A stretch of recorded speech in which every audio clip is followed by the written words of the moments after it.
Gospel of Luke, chapter 23, verses 44 to 56. लूका का सुसमाचार 23 अध्याय 44 से लेके 56 पद तक। परमेश्वर के वचन को आदर देते हुए हम अपने स्थानों पे खड़े हो जाएंगे।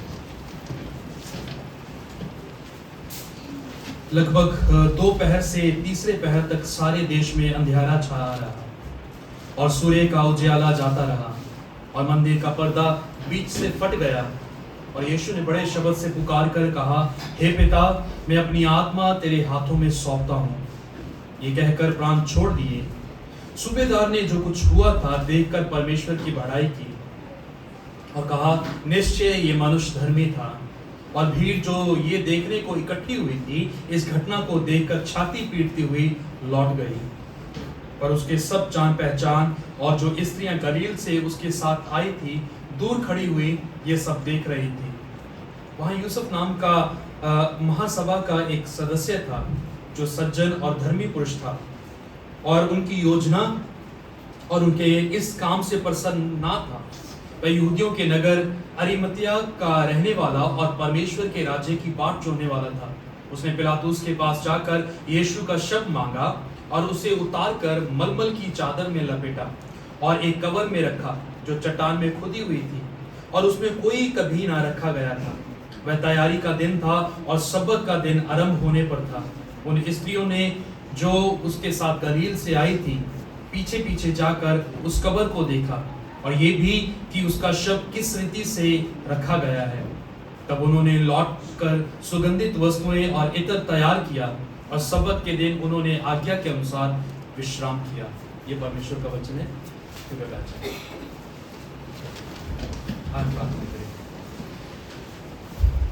प्रभु जी, हम धन्यवाद देते हैं कि इस दिन को जानने के लिए, इस दिन में आनंद मनाने के लिए आपने हमें जीवित रखा है। होने दीजिए कि जब हम आपके वचनों को थामे हुए हैं, आप अपने आप को प्रकाशित करें, अपनी योजना को व्यक्त करें और अपनी पवित्र आत्मा के बल और उसकी सामर्थ्य में हमारे हृदयों को छेदें, ताकि उस गंभीरता को, उस वास्तविकता को, उस सच्चाई को जो आपकी क्रूस की और मृत्यु की है, हम उसको जान पाएं। न सिर्फ दिमागी तौर पे हम उसको जानें, परंतु हृदयों में उसका प्रभाव आपके आत्मा के द्वारा हमारे जीवन में आ पाए।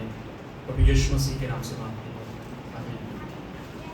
हम देख रहे हैं लूका का सुसमाचार 23 अध्याय 44 पद से लेके 56 पद तक। एक उदाहरण के साथ, मैं एक सवाल के साथ आपसे शुरू करना चाहूंगा।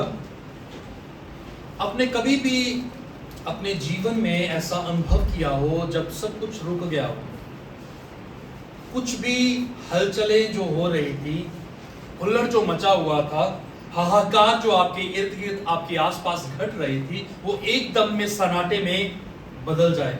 वो सन्नाटा जो है वो इतना भारी हो जाता है, वो सन्नाटा इतना भारी हो जाता है जैसे घड़ी जो है उसकी टिक टिकी की आवाज भी आपको सुनाई पड़ती है। हर वो शोर जो धीमा था एक दफा, वो आपके कानों में बड़ी आवाज, एक बड़ी धवनी बन के बजने लग जाता है और वो समय निकालना इतना भारी हो जाता है। एक और सवाल जो आपके सामने रखना चाहता हूं, क्या आपने कभी भी आपके प्रिय जनों को अपने सामने अपने अंतिम सांस लेते देखा? आपके सामने वो अपने प्राणों को मानो छोड़ रहे हो और आप असहाय होते, लाचार हुए उनकी मृत्यु को देख रहे हैं, उनके आखिरी सांसों को जाते हुए आप देख रहे हैं। कुछ नहीं कर सकते आप, सिर्फ आप उसको, दृश्य को देख रहे हैं। एक अलग सी आपके शरीर में, आपके जीवन में एक चुप्पी आ जाती है और वो साइलेंस लुक जो होता है, जो शांत में देखना होता है, मानो सब कुछ जो है थम गया हो।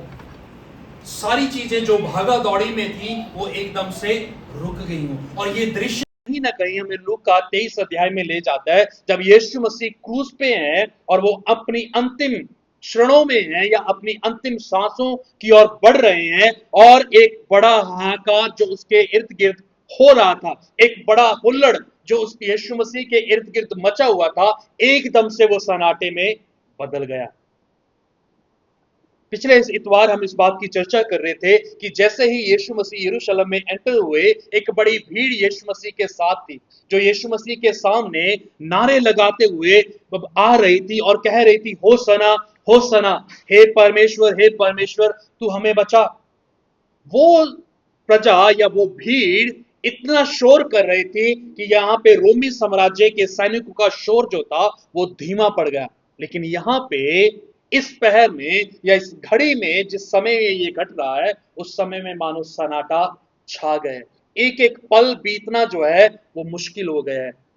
और वहां पे भीड़ भी है, जो भीड़ एक दफा यीशु मसीह की आराधना में गुणगान कर रही थी, ऊंचे ऊंचे स्वर से होसना के नारे लगा रही थी, अब वो चुप्पी साधे हुए है। क्योंकि ये वही भीड़ थी जो अब यीशु के बारे में कह रही थी कि इसको क्रूस पर चढ़ा दिया जाए। और ये कहीं ना कहीं हमारे लिए गुड फ्राइडे के अर्थ को एड्रेस करता है, संबोधित करता है, या उसको एक्सपोज करता है हमारे लिए जानने को कि गुड फ्राइडे है क्या। क्यों एक एक व्यक्ति की मृत्यु के ऊपर बजाय इसके कि शोक मनाया जाए, आप आनंद मना रहे हैं। आप रो नहीं रहे, आप विलाप नहीं कर रहे, परंतु खुशी में गुणगान कर रहे हैं। क्यों ऐसा है? क्योंकि हम जिस समाज में, जिस संसार में रहते हैं, वो संसार और समाज हमें सिखाता है कि जब कोई मर जाता है, किसी का देहांत हो जाता है, तो मानो एक चुप्पी सी आ पड़ती है। जब हम बढ़ रहे थे स्कूल में, हमें बताया जाता था कि जब किसी की मृत्यु होती है तो 1 मिनट का मौन व्रत रखा जाता था, कि आप शोक मना रहे हो, आप विलाप कर रहे हो उस व्यक्ति के बारे में। लेकिन हम जब मसीह में आ जाते हैं, जब मसीही विश्वास की चर्चा करते हैं, तो हमारे लिए जो मरा, हम उसके लिए चुप्पी साधे हुए, विलाप करते हुए, अपने चेहरों को मुरझाए हुए नहीं आते, परंतु एक आनंद के साथ आते हैं कि हमारे लिए कोई मरा, इसीलिए हम उसकी मृत्यु को सेलिब्रेट करते हैं। और पूरे संसार के इतिहास में हम देखें तो सिर्फ यीशु मसीह की मृत्यु है जिसकी मृत्यु के ऊपर विलाप, शोक और रोया नहीं जाता, परंतु आनंद मनाया जाता है। And that is the reason we call it Good Friday. और यही कारण है कि गुड फ्राइडे को, शुक्रवार को, एक शुभ शुक्रवार कहा जाता है, जो मेरे सरमन का टाइटल भी रहेगा, Good Friday, death to life. ये शुभ शुक्रवार जो है, मृत्यु से हमें जीवन की ओर ले गया। कल्पना करें अगर वो मृत्यु ना हुई होती, कल्पना करें अगर यीशु मसीह का मजाक जो है ना उड़ाया गया होता, कल्पना करें अगर यीशु मसीह को ठट्ठों में उड़ाया ना गया होता, कल्पना करें अगर यीशु मसीह के शरीर से उन वस्त्रों को नोचा ना गया होता, उसके मुंह पे थूका ना गया होता, हम आज भी मृत्युक होते।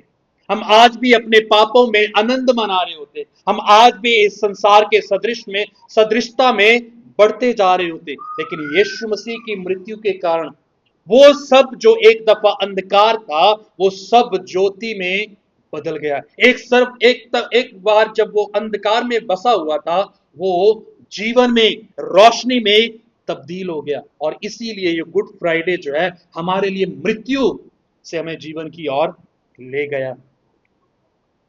जो पहला बिंदु हम देखते हैं यहां पे, पहली बात जो है, फ्रॉम डार्कनेस टू रिडेम्पशन, अंधकार से छुटकारे की ओर। और यहां पे लूका हमें इस बात को बताते हैं, 44 पद में लिखा है, लगभग दोपहर से तीसरे पहर तक सारे देश में अंधियारा छाया रहा। सारे देश में अंधियारा जो है छाया रहा, और सूर्य का उजियाला जाता रहा, और मंदिर का पर्दा बीच से फट गया। तीन चीजों का जिक्र जो है लूका इन 2 पदों में करते हैं, जो अपने आप में विशेष है। यीशु मसीह की मृत्यु, उसकी गंभीरता, उसकी वास्तविकता को हमारे ऊपर जाहिर करने के लिए।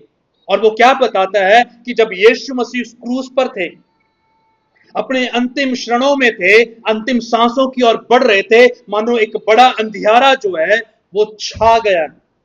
और जब हम पूरे बाइबल का अध्ययन करते हैं तो हमें पता चलता है कि जहां जहां अंधियारे का जिक्र आता है, दैट मीन्स कि that has been the judgement of God that is demonstrated through the darkness.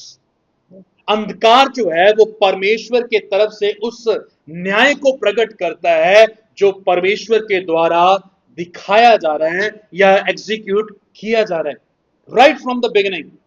शुरुआत में जब हम लौटते हैं, उत्पत्ति की पुस्तक में पहले अध्याय में लिखा हुआ है कि धरती जो थी वो बेडौल थी, उसका कोई भी आकार नहीं था, उस पे अंधकार जो था वो पसरा हुआ था, अंधकार फैला हुआ था। लेकिन उसी बीच में लिखा है आगे कि पानी पे परमेश्वर का आत्मा जो है मंडरा रहा था। But then there was a darkness, utter darkness. फिर जब हम आगे बढ़ते हैं, जब इजरायली लोग मिस्र में गुलामी में थे और परमेश्वर के दास मूसा के द्वारा उनका छुटकारा किया जा रहा था, तब भी एक घोर अंधकार जो है दिन में पसरा हुआ था। जब परमेश्वर अपने लोगों को उस बंधुआई में से निकाल कर उस वायदे की भूमि की ओर लेके जा रहा था, जिसकी प्रतिज्ञा परमेश्वर ने अब्राहम, इसहाक और याकूब के साथ की थी। और ये अंधकार यहां पे भी है। यीशु मसीह अपने प्राणों को छोड़ने पे हैं, लेकिन अंधियारा छा गया। किस चीज का अंधियारा? कि परमेश्वर अब उन पापों का न्याय कर रहा है जो यीशु मसीह के कंधों के ऊपर आ गए थे। लेकिन पाप है क्या? हम बहुत बार जब मसीह में आ जाते हैं तो हम पाप की जो परिभाषा है कहीं ना कहीं उसको रीडिफाइन कर लेते हैं, उसको फिर से परिभाषित करते हैं हम अपने तरीकों में कि मैं क्या सोचता हूं पाप क्या है। और पाप मानो मसीही समाज में या उन लोगों के बीच में जो कहते हैं कि हम मसीह में विश्वास करते हैं, वो पाप की गरिमा जो है या पाप की वास्तविकता जो है उसको कम करके आंकते हैं। वो कहते हैं कि हम झूठ नहीं बोलते हैं, हम व्यभिचार नहीं करते हैं, हम दूसरों का नुकसान भी नहीं करते हैं, हम दूसरों के बारे में दुष्कामनाएं भी नहीं रखते, हम चोरी भी नहीं करते हैं, हम हत्या नहीं करते हैं। लेकिन जो बाइबल में पाप का जिक्र कर रहा है सबसे ज्यादा, वो पाप है कि जब हम यानी कि परमेश्वर के स्वरूप और समानता में बनाए हुए लोग जो हैं, जब हम परमेश्वर की जगह पे किसी और को रख लेते हैं, परमेश्वर कहता है कि वो पाप जो है आप लगातार कर रहे हैं। And that includes the Christian and the non Christians. और ये वो पाप है जो ना सिर्फ गैर विश्वासी या गैर मसीह लोग कर रहे हैं, परंतु विश्वासी लोग भी कर रहे हैं। हम आज के दिन में इस बात के ऊपर चर्चा जरूर कर रहे हैं कि गुड फ्राइडे यीशु मसीह की मृत्यु हुई, यीशु मसीह को बहुत तरह से उसके ऊपर सितम किया गया, जुल्म किया गया और तमाम तरह की पीड़ाओं से यीशु मसीह गुजरे। लेकिन हम इस बात के ऊपर कहीं ना कहीं विचार करने से चूक जाते हैं कि मेरे पाप कौन से थे। एक जनरल टर्म जो है, एक शब्द का इस्तेमाल जो हम करते हैं कि मैं पापी हूं, without knowing what since I have committed. मैं ये जरूर अंगीकार करता हूं कि मैं पापी हूं, लेकिन मैं इस बात को कुछ हद तक या कहें कि मैं जानता ही नहीं कि मैंने कौन से पाप किए। मैं कहीं ना कहीं जब परमेश्वर के सामने जाता तो इस दायरे से या इस भाव से जाता हूं कि मैंने पाप तो किए ही नहीं है। मैं तो बाइबल भी पढ़ रहा हूं, मैं गीत भी सुन रहा हूं परमेश्वर के, दशवांश भी दे रहा हूं, कलीसिया का हिस्सा भी हो रहा हूं, जब जरूरत पड़ती है तो मैं गरीबों की सहायता भी कर रहा हूं। They all are good, but they are all are secondary, not primary. वो द्वितीय हैं, दूसरे स्थान पे आते हैं। लेकिन जो प्रथम परमेश्वर की मांग है वो ये है कि परमेश्वर जो है हमारे जीवन में प्रथम स्थान पे आ जाए। और यहाँ पे लूका कहता है कि घोर अंधकार जो है उस समय में पूरे देश में पसर गया। जब हम 53 अध्याय यशायाह की पुस्तक का पढ़ते हैं, वहां पे लिखा हुआ है कि हम सब ने भेड़ की नाई जो है भटक गए और हम सब ने अपना अपना मार्ग ले लिया। और उसी समय परमेश्वर को भाया कि पूरे संसार के यानी कि आपके और मेरे पापों को वो उस अपने पुत्र के ऊपर लाद दे। और आगे कहता है कि वो अपने सताने वालों के सामने मानो ऐसा शांत खड़ा रहा जैसे भेड़ अपने कुतरने वालों के सामने शांत खड़ी रहती है। उसी तरह से वो बिना किसी विरोध के खड़ा रहा। अंधकार जिसकी परिभाषा यहां लूका दे रहा है, वो कहता है कि वो हमारे पापों का अंधकार था जो छा गया था, पसर गया था पूरे देश में। जिसका अर्थ है कि हमारे पाप जो है वो छोटी मोटी चीज नहीं है। जब हम पाप कर रहे हैं तो मानो it is not like any other activity that we do, मानो एक और कार्य नहीं है जो हम अन्य कार्यों के साथ कर रहे हैं। We are actually taking Christ and nailing him on the cross again. जब हम पाप कर रहे हैं, हम फिर से यीशु मसीह को उन कीलों के द्वारा उसी क्रूस पे फिर चढ़ा रहे हैं, क्योंकि हम कहीं ना कहीं विश्वास करते हैं कि जो उसकी मृत्यु थी उसका मेरे पापों के ऊपर कोई प्रभाव जो है नहीं पड़ा, कोई प्रभाव नहीं पड़ा। क्योंकि यदि पाप जो मैं कर रहा था, हम गीत गा रहे थे कि जो परमेश्वर ने हमें जुबान दी थी, हमने उसके साथ उसकी महिमा नहीं की। जो परमेश्वर ने हमें आंखें दी थी अच्छा देखने के लिए, उसकी सुंदरता को, उसकी प्रकृति को निहारने के लिए, हमने उन आंखों का इस्तेमाल किया अपनी अपनी जीविका को सेटिस्फाई करने के लिए, अपनी अभिलाषाओं की पूर्ति करने के लिए, अपने शरीर को कहीं ना कहीं संतुष्ट करने के लिए, लुभाने के लिए हमने हमने उन आंखों का इस्तेमाल किया। और आगे हम गा रहे थे कि जो परमेश्वर ने हमें हाथ दिए उससे हमने आराधना नहीं की उसकी, है ना। हमारे पांव जो उसने दिए थे उसकी राह कदम पे चलने के लिए, हम उन मार्गों पे चले ही नहीं, हम अपने तरीकों से चलते रहे। और उन पापों का हश्र क्या हुआ, उन पापों की वजह से यीशु मसीह पे वो सारा बोझ जो है आन पड़ गया था। क्योंकि यदि जो पाप हम कर रहे हैं अपने विचारों में, अपनी कल्पनाओं में, अपनी एक्टिविटीज में, अगर वो पाप की गंभीरता हम नहीं समझते तो हम कभी भी यीशु मसीह की जो मृत्यु है उसको नहीं समझ पाएंगे। क्योंकि there was a price that was paid for us, एक कीमत थी हमारे पापों की जो यीशु मसीह के द्वारा चुकता की गई थी। एक कीमत थी जो यीशु मसीह ने चुकता की अपनी मृत्यु के जरिए से। दूसरी चीज जो यहां पे देखते हैं 45 पद में लिखा है कि सूर्य का उजाला जो है वो जाता रहा। दोपहर, जब शिखर दोपहर था, जब दोपहर जो है अपनी शिखर पे होती है, चरम सीमा पे होती है, उस समय में लेखक कह रहा है कि उस समय में सूर्य जो था उसने उजाला देना बंद कर दिया। 3 बजे के समय, 12 बजे से 3 बजे का समय जो है, उस बीच में जो दोपहर होती है वो अपने शिखर पे होती है। जब रोशनी होती है, जो धूप होती है वो अपने शिखर पे होती है। और लेखक बता रहे कि उस समय में सूर्य ने अपनी रोशनी को देना बंद कर दिया, जो इस बात का प्रतीक है कि जो घट रहा था वो आम बात नहीं है। It was a reversal of the creation of God. ये परमेश्वर के द्वारा बनाई गई सृष्टि का विपरीत था। जब परमेश्वर ने उत्पत्ति में सृष्टि की रचना की थी तो सूर्य को बनाया था रोशनी देने के लिए, लेकिन अभी जो हो रहा था, सूर्य उसी रोशनी को देना जो है बंद कर रहा था, जिसका जिक्र हम पुराने नियम में अन्य जगहों पे भी पढ़ते हैं। और यहाँ पे सूर्य जो है अंधकार में बदल गया। बहुत बार जब ऐसा अंधकार छाता है, जब शिखर दोपहर में अंधेरा आ जाता है तो डर लगता है। जब बादलों का गर्जन होता है, बादल फटने की आवाजें आती है, तो कहीं ना कहीं डर जो है हमारे अंदर पनपने लग जाता है। लेकिन ये वाला जो हादसा था, ये समय जो चल रहा था वो भयानक था। लेकिन इस बीच में जो चीज और बहुमूल्य चीज हुई, तीसरी बात जो 45 पद में, अंधेरा हुआ, सूर्य ने रोशनी देना बंद कर दिया, और उसी समय में क्या हुआ, मंदिर का पर्दा बीच से फट गया। और जब हम मत्ती का सुसमाचार पढ़ते हैं उसमें लिखा हुआ है कि ये जो पर्दा फटा था वो नीचे से ऊपर नहीं परंतु ऊपर से नीचे को फटा था। विच मीन, जिसका अर्थ ये है कि परमेश्वर के साथ जो हमारी फेलोशिप है, परमेश्वर के साथ जो हमारा मेल मिलाप है, वो मनुष्य के द्वारा संभव नहीं परंतु ये परमेश्वर के द्वारा संभव हुआ कि वो मनुष्यों के बीच में आ गया। मनुष्य नहीं गए।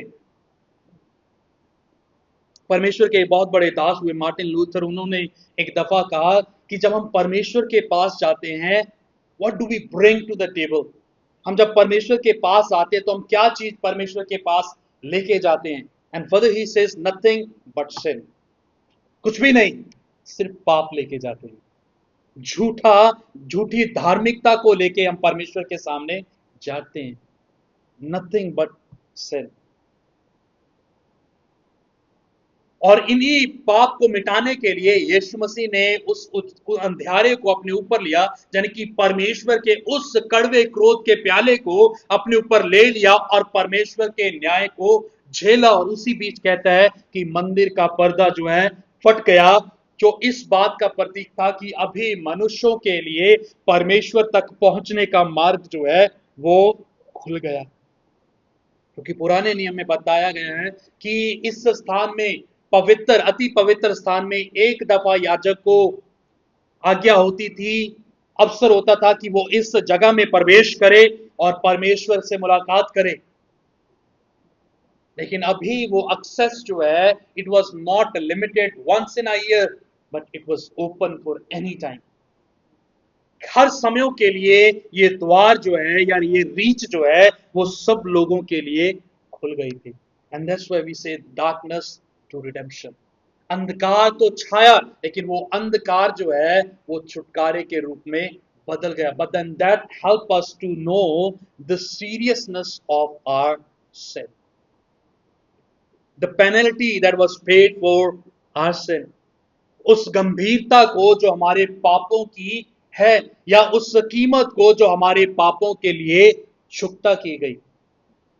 दुख की बात है कि हम मसीह लोग जो हैं, जिनको परमेश्वर में आए हुए कुछ समय हो गया है, वो इन चीजों को बहुत आम समझने लग जाते हैं।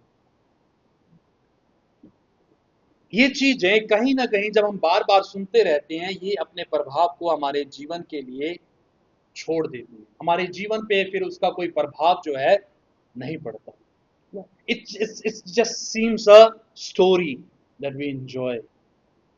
एक कहानी की तरह लिखती है जिसका हम आनंद लेते हैं, but it does not break our hearts. ये हमारे हृदय को छेदती नहीं है। यीशु मसीह की क्रूस की जो कथा है, if that is not making you cry weeping bitterly, that means you have not yet understood the cross और the penalty that was paid. यदि यीशु मसीह के क्रूस की कथा जो है आपकी आंखों में आंसू नहीं लेके आ रही, आपको बेचैन नहीं कर रही, तो इसका अर्थ ये है कि आपने यीशु मसीह की क्रूस का जो महत्व है, या उसकी मृत्यु जो है, उसको अभी तक समझा नहीं नहीं समझा है। क्योंकि जो यीशु मसीह अभी जा रहे थे वो भयानक था। आपको याद होगा जब यीशु मसीह गतसमनी के बगीचे में थे, इन्हीं सारी चीजों के लिए वो रो रहे थे। और लिखा है कि उनका पसीना जो था मानो खून की बूंदें बनकर उनसे टपक रहा था।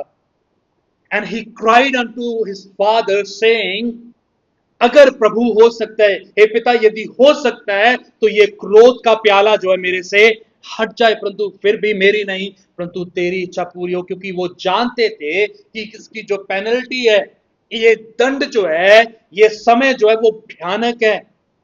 पाप की कीमत जो है भयानक है। And therefore we as his people must understand, हम परमेश्वर के लोग होने के नाते बहुत जरूरी है, आवश्यक है हमारे लिए कि हम इस बात को जाने कि पाप क्या है, मृत्यु क्या है। यशायाह नबी की पुस्तक जब हम 59 अध्याय उसके पहले वचन को पढ़ते, वहां पे लिखा हुआ है, यशायाह नबी कहते हैं परमेश्वर की तरफ से कि परमेश्वर का हाथ छोटा नहीं है कि वो बचा ना सके, परमेश्वर के कान भारी नहीं है कि वो सुन ना सके, परंतु हमारे ही पापों के कारण परमेश्वर और हमारे बीच में एक दरार, एक खाई उत्पन्न हो गई है कि हमारी आवाजें अब मसीह के पास, परमेश्वर के पास नहीं पहुंचती।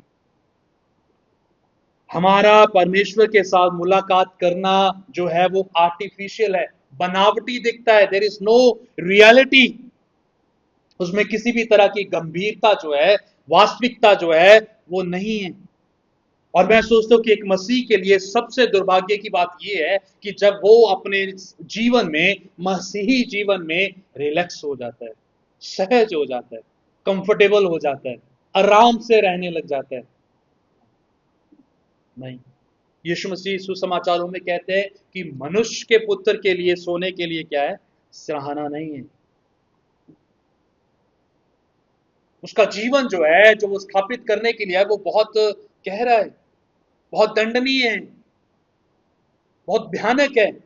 और हम जो उसके पीछे चलने वाले लोग हैं, इस बात को जरूर रखें, याद रखें कि हम जो कर रहे हैं, हमारे पाप जो हैं, वो ऐसे नहीं है। There is a cost involve. एक कीमत, एक भारी कीमत जो है, उसकी चुकानी पड़ती है। आगे 40 पद में लिखा हुआ है, और यीशु ने बड़े शब्द से पुकार कर कहा, हे पिता, मैं अपनी आत्मा तेरे हाथों में सौंपता हूं। लेकिन उससे पहले यीशु मसीह ने इस वाक्य को भी कहा था कि हे पिता, तू इन्हें क्षमा कर, क्योंकि ये नहीं जानते कि ये क्या कर रहे हैं। हे पिता, तू इन्हें क्षमा कर, क्योंकि ये नहीं जानते कि ये क्या कर रहे हैं। चर्च फादर, जब हम इतिहास को पढ़ते हैं, चर्च फादर अगस्टिन थे, उन्होंने इस बात को कहा था कि जब मैं यीशु मसीह के क्रूस के दृश्य को देखता हूं, तो वो भीड़ जो यीशु मसीह के बारे में चिल्ला रही थी कि इसको क्रूस पर चढ़ा दिया जाए, क्रूस पर चढ़ा दिया जाए, उस दृश्य में मैं अपने स्वरूप को, यानी कि अपने आप को वहां पे खड़ा देखता हूं, और पाता हूं कि मैं उस भीड़ में से एक था जो यीशु मसीह को लटकाने के लिए मांग कर रहा था। मैं भी था उसमें, आप भी थे उसमें, जब हम मांग कर रहे थे कि यीशु मसीह को क्रूस पर चढ़ा दिया जाए। लेकिन यीशु मसीह ने क्या किया? उसने कहा, हे पिता, तू इन्हें क्षमा कर दे, क्योंकि ये नहीं जानते कि ये क्या कर रहे हैं। बहुत बार हमारे माता पिता जो हैं, माँ बाप जो हैं, जब वो अपने बच्चों को गलतियां करते देखते हैं, बहुत बार वो डांट भी देते हैं, but most of the time जो है, उनकी गलतियों को नजरअंदाज कर रहे होते हैं कि नहीं, ये नहीं जानते कि ये क्या कर रहे हैं।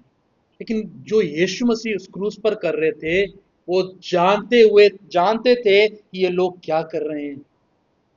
वो जानते थे, बावजूद इसके यीशु मसीह ने कहा कि हे पिता, तू इन्हें क्षमा कर, क्योंकि ये नहीं जानते ये क्या कर रहे हैं। और उसके पश्चात यीशु मसीह ने अपने प्राणों को छोड़ दिया, अपने प्राणों की आहुति जो है दे दी, अपने बलिदान को पूरा किया, ताकि वो मेल मिलाप जो है, जो टूट गया था पाप के कारण, जो आपके और मेरे चुनाव के कारण परमेश्वर से हम दूर चले गए थे, अदन की वाटिका में से हमें निकाल दिया गया था, हमें फिर से प्रवेश करने का अवसर जो है, यीशु मसीह की मृत्यु के द्वारा मिल गया। और अभी हम बाहरी नहीं रहे, हम परमेश्वर के लोग बन गए।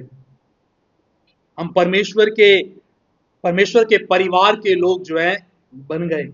अभी हमें किसी के द्वारा, किसी प्रीस्ट, किसी पुजारी, किसी पंडित के द्वारा परमेश्वर के पास जाने की जरूरत नहीं है।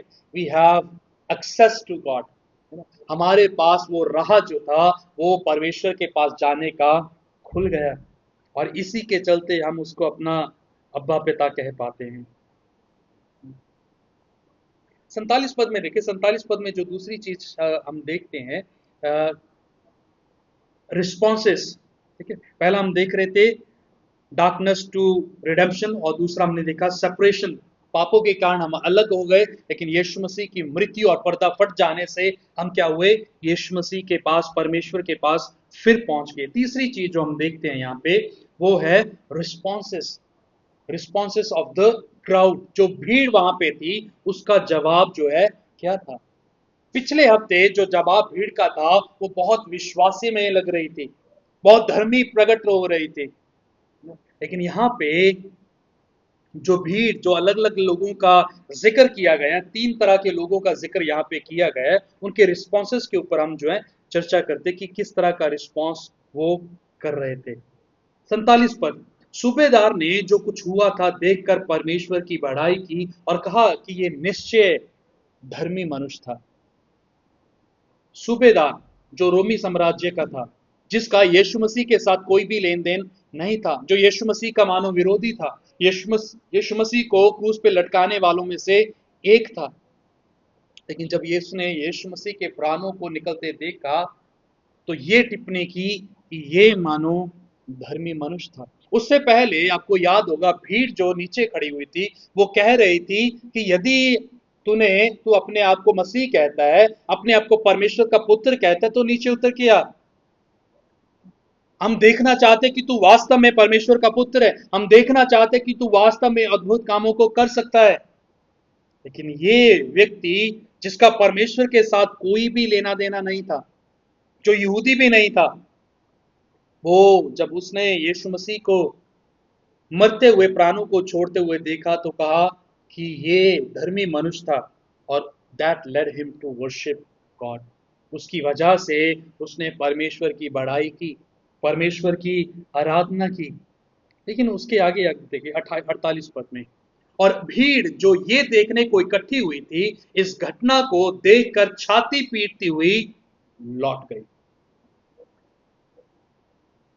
पर उसके सब जान पहचान जो स्त्रियां गलील से उसके साथ आई थी, दूर खड़ी हुई थी, सब देख रही थी।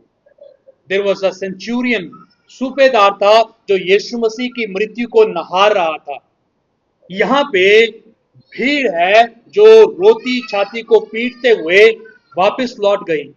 तीसरे लोग, महिलाएं और जो उसके चेले जो गलील से उसके साथ आई थी, उन्होंने क्या किया? वो दूर से खड़ी होकर देख रही थी। हमारे लिए क्या है?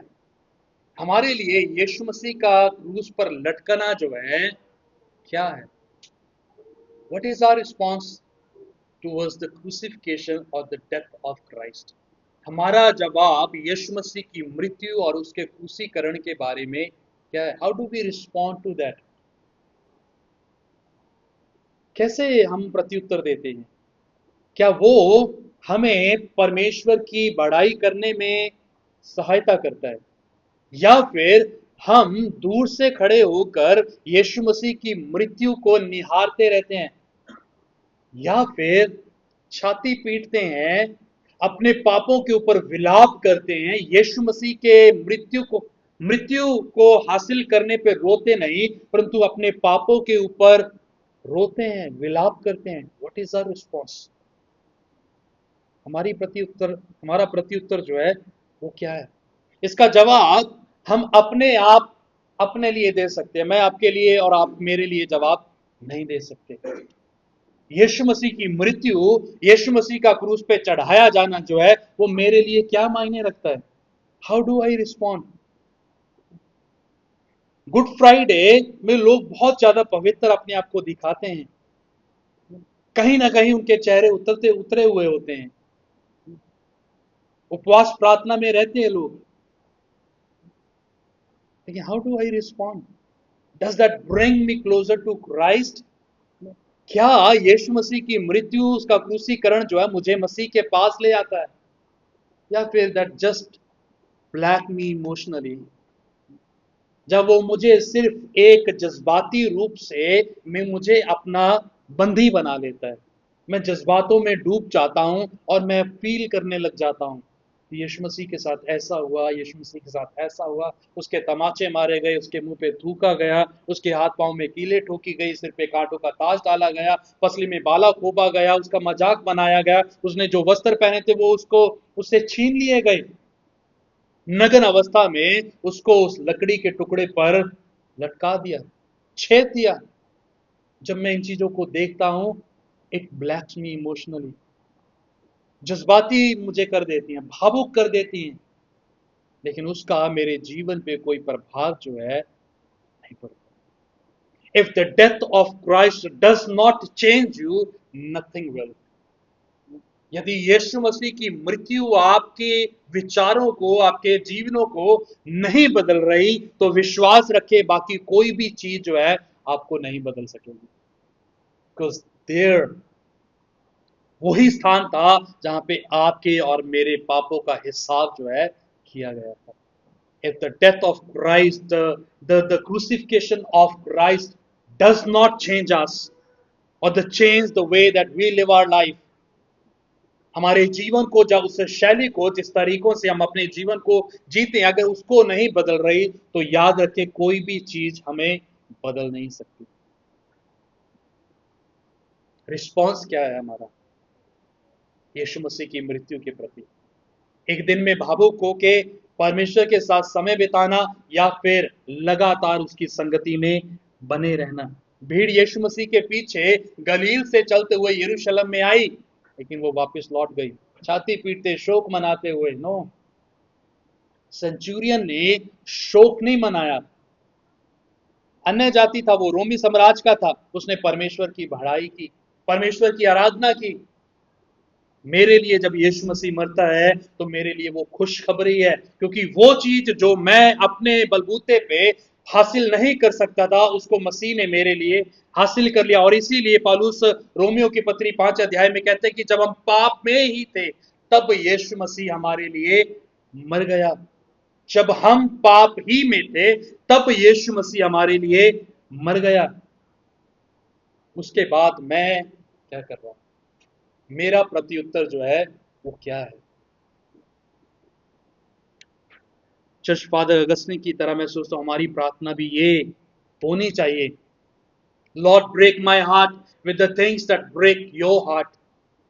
परमेश्वर मेरे हृदय को उन बातों से, उन चीजों से तोड़ जिन चीजों से तेरा हृदय जो है छिद जाता है, टूटता है। No, what break my heart? मेरा हृदय किस चीज से टूट जाता है? जब जिस तरह से मैं चाहता हूं चीजें उस तरह से जब नहीं होती तो मेरा हृदय जो है टूट जाता है। जब मेरी सारी की हुई प्लानिंग जो है वो एग्जीक्यूट नहीं हो पाती, मेरा हृदय जो है टूट जाता है। जब मेरे मन की अभिलाषाएं जो है पूरी नहीं होती तब मेरा हृदय जो है टूट जाता है। जब मेरी आंखों को जो मैं भाना चाहता हूं वो मुझे दिखाई ना दे, वो उससे मेरा हृदय जो है टूट जाता है। वो सबसे प्रिय व्यक्ति जिसके साथ मैं रहना चाहता हूँ, समय बिताना चाहता हूँ, वो मुझे नहीं मिलता, वो मेरा हृदय जो है उन चीजों से टूट जाता है। But then there is much more than that. इन सारी चीजों से हटकर बहुत कुछ है। तो सवाल ये है कि क्या पाप की वजह से आपका हृदय टूटता है?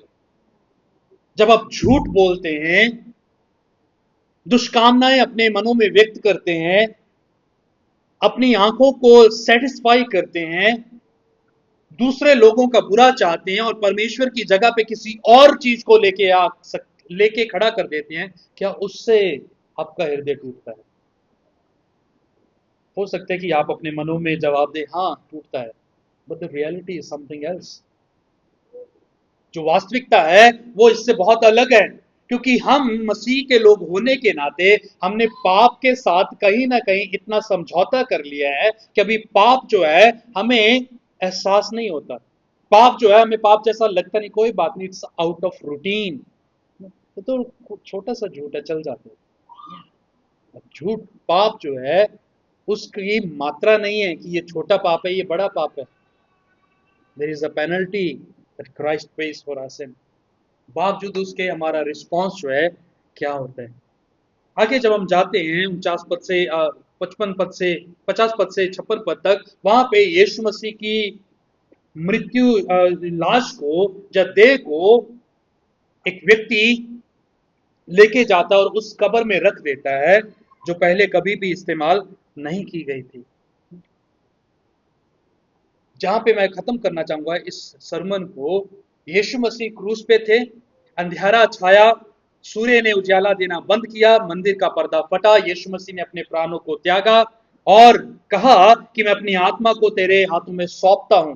उसके बाद अलग अलग लोगों ने अलग अलग तरह का जवाब दिया। उसके पश्चात यीशु मसीह को कब्र में रख दिया गया, जहां पे गुड फ्राइडे जो है खत्म हो जाता है। जीसस इन द टूम, यीशु मसीह कब्र में। लेकिन इतवार आएगा, रविवार आएगा, जब वो कब्र जहां पे यीशु मसीह को रखा गया है वो कब्र जो है खाली होगी। But till that time happens, जब तक वो घटना या वो पहर आता है, हमारे लिए ये समय है कि हम यीशु मसीह की मृत्यु को निहारते रहें, यीशु मसीह की मृत्यु के ऊपर विचार जो है करते रहें। यीशु मसीह की मृत्यु ही थी जिसकी वजह से हमें मृत्यु से जीवन मिला। यीशु मसीह की मृत्यु ही थी जो हमें अंधकार से उजाले की तरफ ले गई। यीशु मसीह की मृत्यु ही थी जो हमें अलगाव से यीशु मसीह के साथ उसके लोग बनने के लिए उसके परिवार में हमें शामिल कर दी। उसी बीच में हमारा प्रत्युत्तर जो है क्या है। हम अपने मनों में शांत हों और इसके ऊपर विचार करें जो यीशु मसीह ने हमारे लिए किया है। जैसे हम इस बात को कह रहे थे, गा रहे थे कि उस क्रूस की क्या बात है, जो यीशु मसीह की क्रूस है। और उस क्रूस पर नाम जो था मेरा लिखा हुआ था, उस क्रूस के ऊपर आपका नाम लिखा हुआ था। लेकिन यीशु मसीह ने उस लकड़ी के टुकड़े से अपने लहू को पानी की तरह बहाते हुए उस नाम को जो उस क्रूस पर था मिटा दिया। और अब जब हम उसके लोग जो इस बात को विश्वास मानते हैं कि यीशु मसीह के मृत्यु के द्वारा ही हम बचाए गए हैं, यीशु मसीह की मृत्यु के द्वारा हम उस अंधकार से छुड़ा लिए गए हैं, यीशु मसीह की मृत्यु के द्वारा जो हम बाहरी थे, जब हम दूर थे, उसके परिवार का हिस्सा हो गए हैं, उसके बेटे और बेटियां हो गए हैं, उसकी संतान बन गए हैं, उसको अब्बा पिता कह के पुकार सकते हैं यीशु मसीह की मृत्यु से।